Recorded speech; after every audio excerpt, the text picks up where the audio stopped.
Okay, so the topic today is fairly clear. It's about mother tongues and multilingualism in Australia, and I'll make an effort to speak reasonably slowly and clearly, although I do get very excited about the topic. So, the particular focus today is about your languages or our languages in Australia, but particularly in the cities where we live, because that's where the overwhelming majority of Australians live. We're one of the most urbanised societies in the world. And our focus in this first part is on non-Indigenous Australia. That is to say, on Australians who themselves or their families have arrived in this country since the first European settlement in 1788. Rachel will be talking about Indigenous languages in the next section.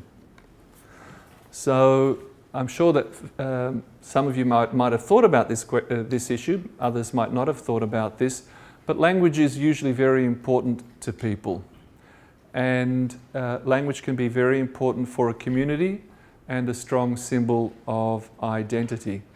However, what's really interesting is that not all communities give language the same weight, and some communities deal with the issue of language in terms of their own identity in very different ways. And a very simple example are these two communities in Australia, very long-established migrant communities since World War II, the Dutch community and the Greek-speaking community. So what's really striking about the Dutch community in Australia is how quickly Dutch people have shifted from Dutch to English after arrival in Australia. And one of the reasons, obviously, is that Dutch and English are reasonably similar. They're both Germanic languages, so in many respects it's easier for a Dutch person to learn English and to speak English without additional learning effort. But also because in terms of Dutch identity outside of Holland, where Dutch people come from, Dutch people don't place great weight on maintaining the language to be Dutch. So for Dutch people living outside of Holland, you can still be Dutch, so long as you think of yourself as Dutch. You may have a Dutch surname, you may have some Dutch traditions, but it's not absolutely essential that you keep speaking Dutch for you to consider yourself to be Dutch, or for other people to consider you to be Dutch as well. This is quite different from the Greek community, for whom language as well as religion are very important identifiers, indicators of their community. And they place significant weight in language maintenance in the community. They really want their children and grandchildren to learn Greek and to pass on Greek from generation to generation. And they make tremendous effort through community language schools and other initiatives to keep speaking Greek. And they make tremendous effort in making sure children and grandchildren go back to Greece or go to Greece for the first time as part of that effort to maintain language. And that is certainly not characteristic of the Dutch community in Australia. And the consequences you can see in other ways. So there is very little presence of Dutch in general community. There's very little media in Dutch compared to the Greek community, which has lots of radio programming, television programming, as well as press. The next question is, when we move from the community to the individual, how important is language for individual identity? And not only the general question of language for personal identity, you as an individual, how much weight do you give to speaking a particular language in order to establish your own identity? The next question is, what is that language that is important or potentially important for your identity? So for instance, I ask a question, can you be Australian if you don't speak English? And if you survey Australians, most Australians will say no. Speaking English is an essential element of Australian identity. And this is part of the national discourse. It's been repeated in the political sphere recently about the importance of migrants being tested on their English language knowledge and cultural knowledge. In other places, the question is a little bit more interesting and a little bit more complicated. So one of our former students did his PhD with us, looking at language in France and Spain and Sweden, and discovered that in France it's absolutely critical that you speak French to be considered French, and there's no need for you to speak any other language. But what he also found, which was somewhat surprising, is that in Sweden, for you to be Swedish, you have to speak Swedish, but actually you also have to speak English, because English is such an essential part of the skill set of Swedes. They start learning English very early on in childhood. They watch all of their television that's not in Swedish. None of it is dubbed. All of the television that is not in Swedish is subtitled. So Swedish children are exposed to a lot of English very early on, and their proficiency, their ability to speak English is very, very high as a result of what they learn in school, but also because of the constant access they have to English in the home and in the wider world. And what's happened in that country, somewhat surprisingly for many of us, is that to be Swedish, you have to speak both Swedish and English. So you can see that not everyone has the same attitude about what languages are essential to identity. So before we go on, I'd just like to define a couple of terms, because sometimes they can be potentially confusing, particularly the first one, the concept of mother tongue. In some countries, in some languages, when you translate the term mother tongue, and I know this from direct experience in East Timor, is that the implication is that you're talking only about the language of your mother. Whereas in fact in English it doesn't really associate specifically to mother or father, but the term that's used in English and many other languages is literally mother tongue. So you get the same thing in Spanish and French, German and in other languages as well. So it's important to remember that mother tongue isn't necessarily just the language of your mother. It could also be the language of your parents or your father. We don't say father tongue. It's just not the way we usually say things in English. The other concept is multilingualism, and that is when we use more than one language, 2 or 3 or 4 or however many languages. And that's a concept we use to describe having lots of languages in the same place or having lots of languages used by an individual. And I'll come back to this term shortly. With respect to Australia, of course, we're a democratic country and citizens have many rights. So we can say that Australia is free within the law, and it's also very diverse. And because of our system and the rights that individual citizens have, individuals are able to choose the language they want to speak to and or teach their children. And this is a very important right.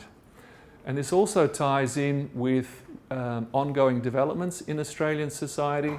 Australian non-Indigenous society is changing very rapidly and has been changing in the same direction for decades.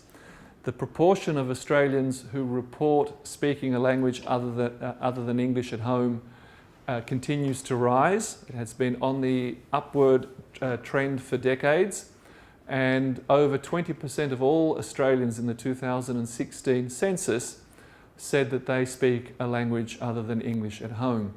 Now that does not mean that only 20% of Australians know how to speak another language. The question is, what languages do you speak at home? So you may be a fluent speaker of another language, but you simply don't speak it at home. And nationally, the number of speakers of languages other than English is increasing rapidly across the country, but it is particularly evident in Sydney and Melbourne, where over a third of people speak a language other than English at home. And that proportion is increasing very rapidly in those two cities and will continue to increase very rapidly for obvious reasons. We're in a process, we're in another cycle of massive in-migration from overseas, and we're getting people from all around the world, and those people bring their languages with them. So I want to focus our attention down to specifically to the city of Melbourne, because this is the city we all live in that we love. And I want to talk about language diversity in Melbourne. So the first question is, what is diversity? And in simple terms, it's difference or variety or variation or different types. And according to the most recent census that was conducted in 2016, more than 200 languages are spoken at home in Melbourne.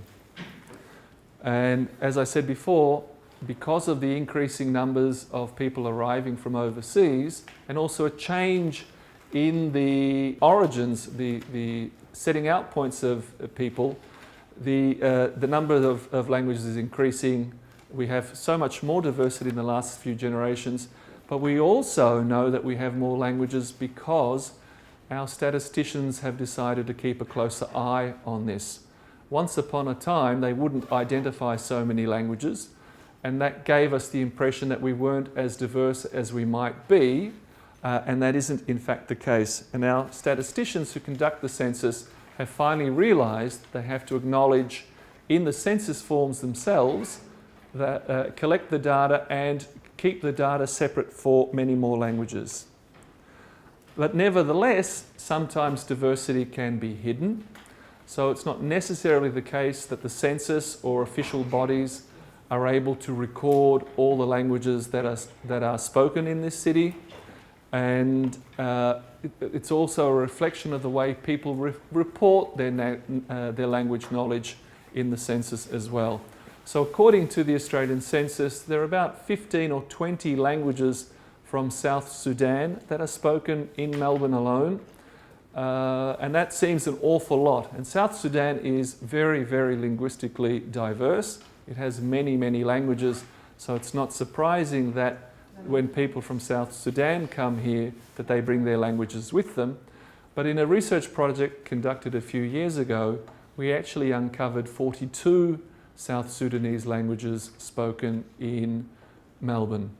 Now the difference is important, partly because we need to know who is living amongst us and who is living with us, but also because we need to know what services we might need to provide and which language groups may or may not be getting appropriate services. So knowing what languages is spoken is interesting for linguists like myself, but it can be very useful also to make sure that people get the best available services. And sometimes it's also potential for confusion. Sometimes people use what appears to be the same name to talk about different languages. So obviously English is important too, and there's absolutely no contradiction between wanting to be able to have good English language skills, and we understand the importance of English language skills for everybody to function in Australia, and we spend a lot of time making sure that everyone, or doing our best, maybe not everyone, but that our children have appropriate literacy and numeracy skills in English, adult education, literacy education, etc.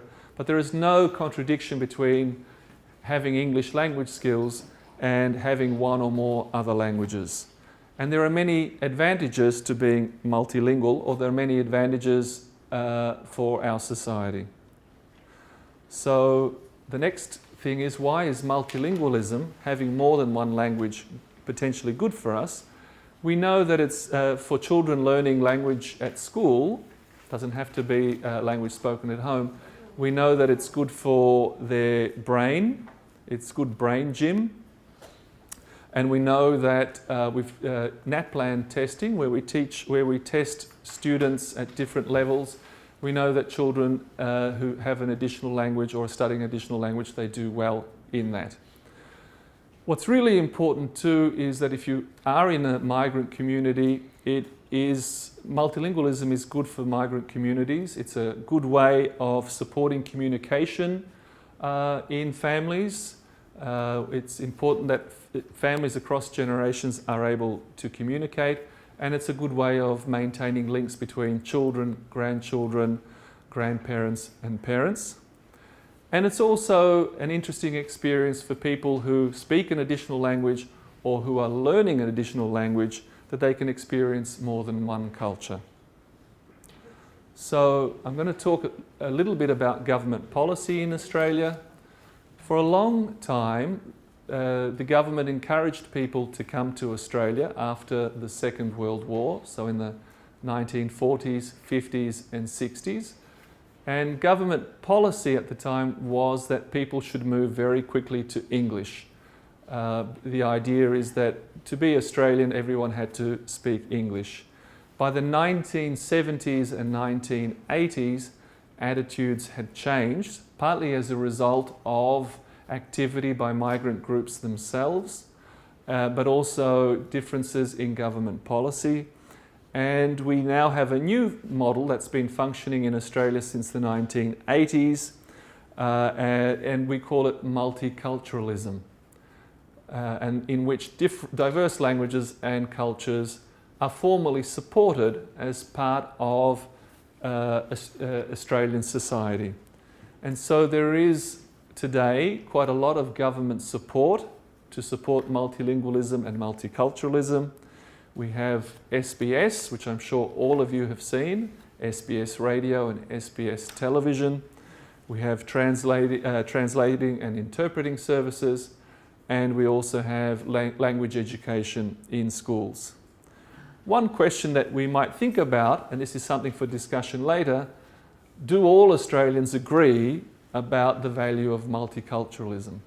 I don't want to talk about it now, but it's something that you might want to talk about in discussion later. So how can languages be supported? Well, if you have the opportunity to use them in the home, that's very useful. As I've said, government policy also supports language use in broader society, such as radio, SBS radio and television. And there is also language education provided that is supported by the government.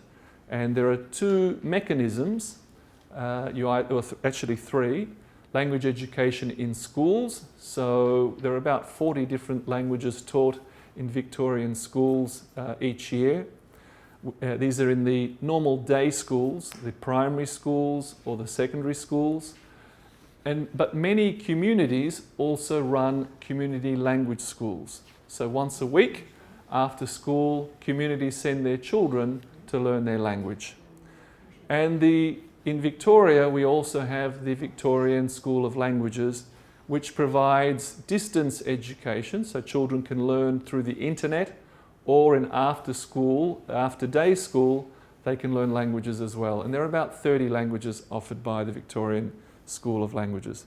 So there are lots and lots of community languages that are currently being taught by communities, or by the Victorian School of Languages, or by the Education Department. And of course, community resources are also important. So those communities that wish to support language maintenance, language in their community, many of them are very active in many different ways. So they may have community activities, there may be play groups for children, there may be community language schools, but also there are other resources available. So many of our local libraries also keep lots of books in different languages, and if books in your language are not available, they can ask other libraries to provide them on loan as well. And of course, we have the internet. All right, thank you very much.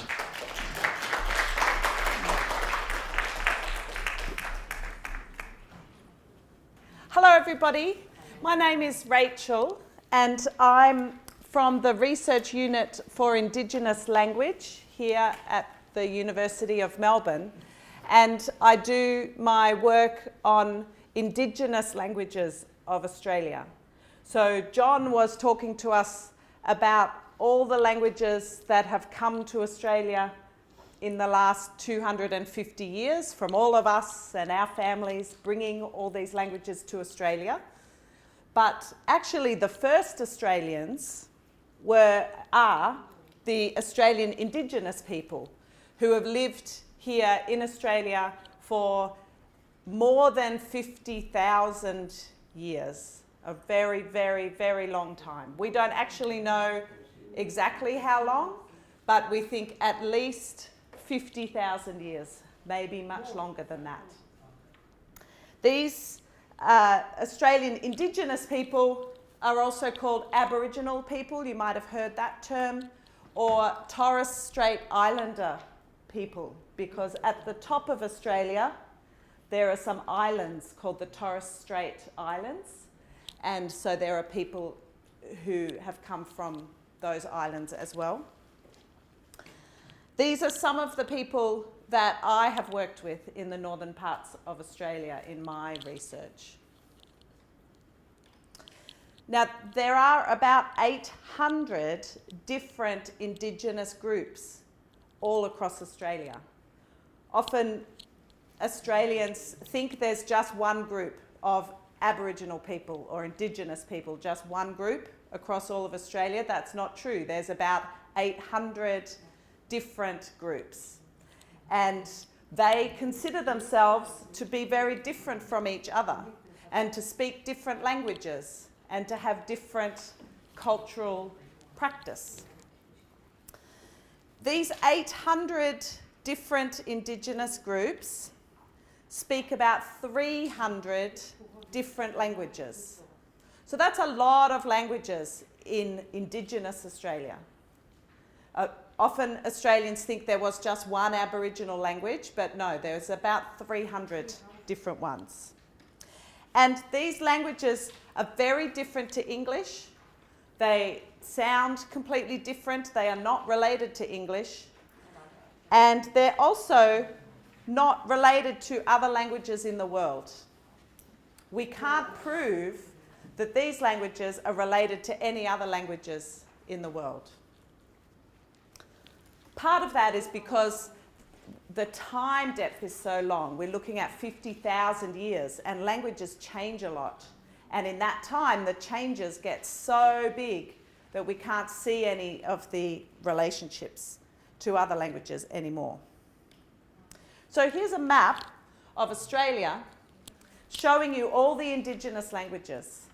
Every single bit of colour on this map is another Indigenous group with their own language. So you can see that every part of Australia was covered with a different group and their own language. Right up the very top, that's the Torres Strait Islands up there, up the very top. And that's where the Torres Strait Islander people come from. And then there are all these languages across all of Australia. So what about Indigenous languages today? Unfortunately, it's true that many Indigenous languages are not spoken anymore across Australia because English has just come and taken over. And a lot of the communities have switched to English, and they speak English now and they don't speak their traditional Indigenous language. But there are some that are still spoken across Australia. There's about 20 languages that are still learned by children as their first main language. So there's about 20 different languages still being learned by children as their first language. And these children don't hear any English or learn any English until they start school.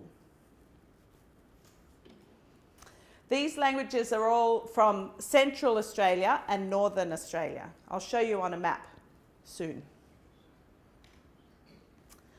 Here's some examples. These are taken from the census that the Australian government did in 2011 and asked people to write down what language they spoke at home. And these are the biggest Indigenous languages. But if you look at the numbers, you can see probably from parts of the world that you're familiar with, these numbers don't look very big. So Ngarnjatjara, this top one,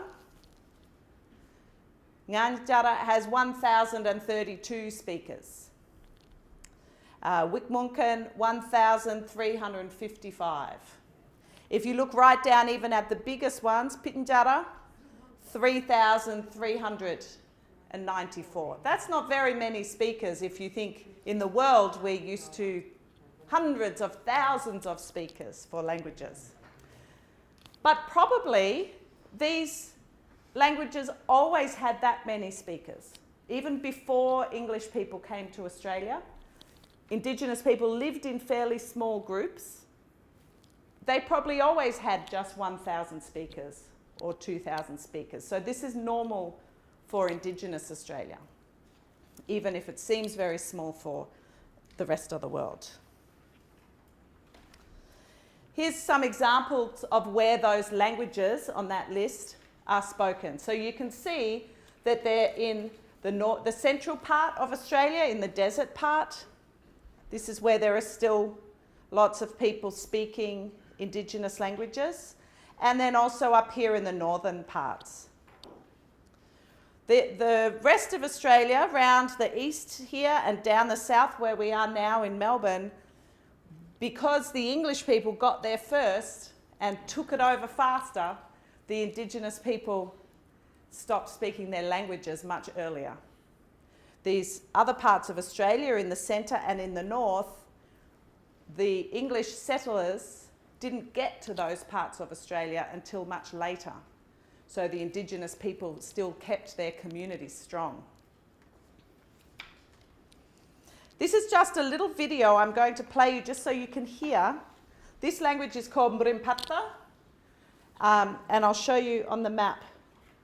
Here it's spoken up here in the northern parts of Australia.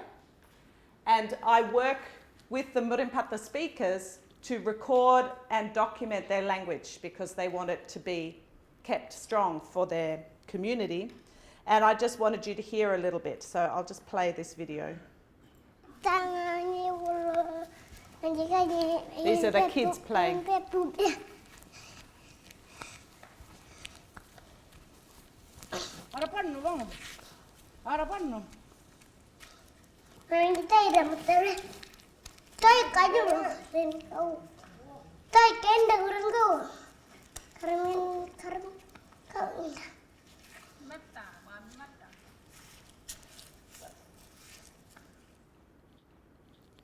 So you can't understand that, obviously, but you can just hear the kids are speaking Mrimpata. This is their normal language to speak. They're just out in the bush with their grandmother and mother, and they're just playing around and speaking Mrimpata.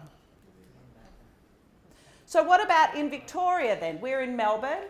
This is Victoria.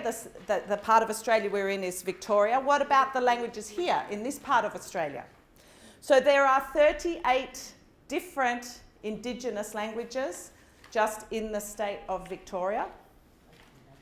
Here is a map from the Victorian Aboriginal Corporation for Languages that shows you all the Victorian languages. So you can see here's Melbourne. And so the languages around Melbourne are Woiwurrung, Boonwurrung, and Warrawurrung. They're the main ones around Melbourne.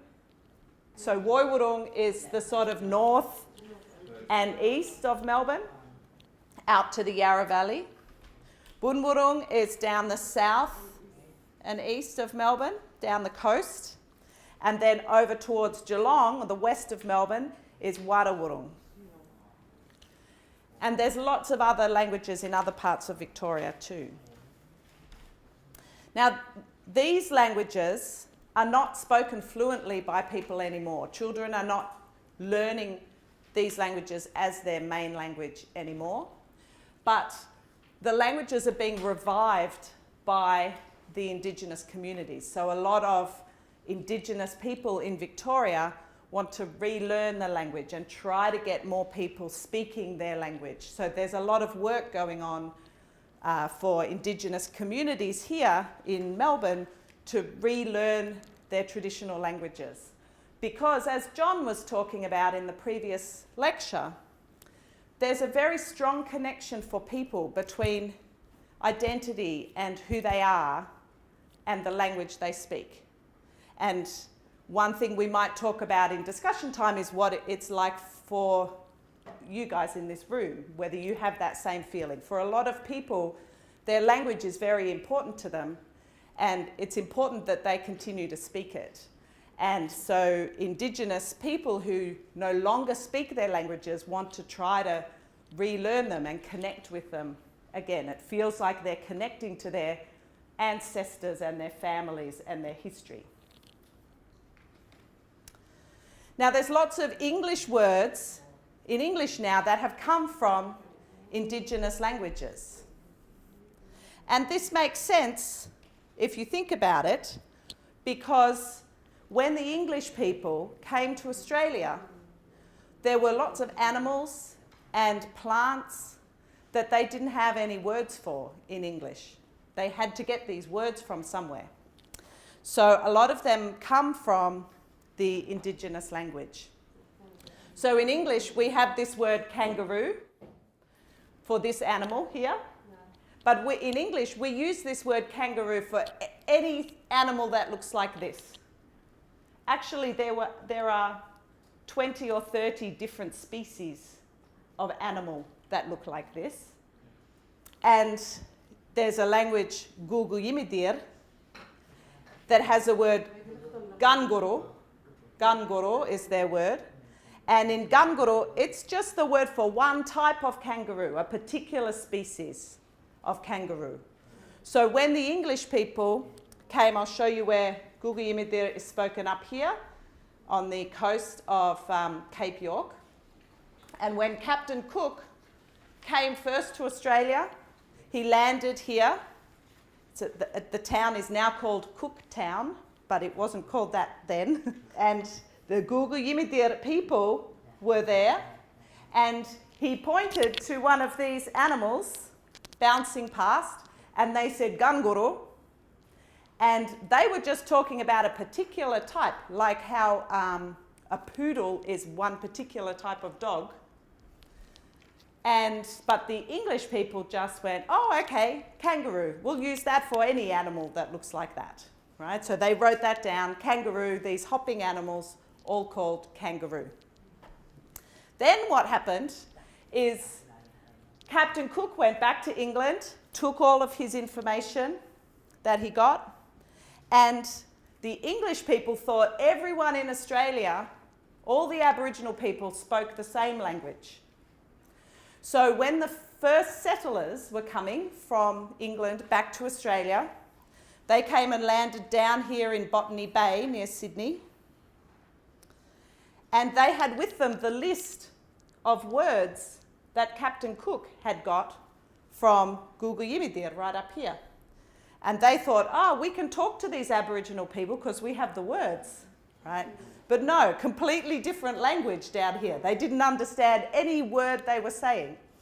So down here in the Sydney language called Darug, they heard the English people use this word kangaroo, and they didn't know what it meant because it wasn't in their language. But these English people came with this funny animal that we call a horse. So the Sydney language took this word kangaroo and made it their word for horse, because they thought, must be, it's an animal word. These English people are using this word kangaroo, must be for this weird animal they've brought with them. We'll use the word for that. But in fact, it came up from Guguyimidir, up in Cape Town. So there's a Cape York. So there's an interesting little story for you about how words can move around. So boomerang in English for this particular throwing instrument is actually from Boomerang, from the Sydney language, Darug, the Sydney language. So that's come from down there. And also place names too. So Canberra, where our capital, is actually from a word Canberra, which means meeting place, in the Ngunnawal language, which is the language of that part of Australia. So they had this word Canberra that meant meeting place, and so English took that, Canberra, and made it the name of the capital. And there's lots and lots of examples like that all over Australia. Okay, as John was saying, language is very important. This is from an Indigenous linguist called Jeannie Bell. And she says language is an important part of our identity. It shows our relationship with the land and the cultural practices that have been handed down through the generations for thousands and thousands of years. So language is very important as a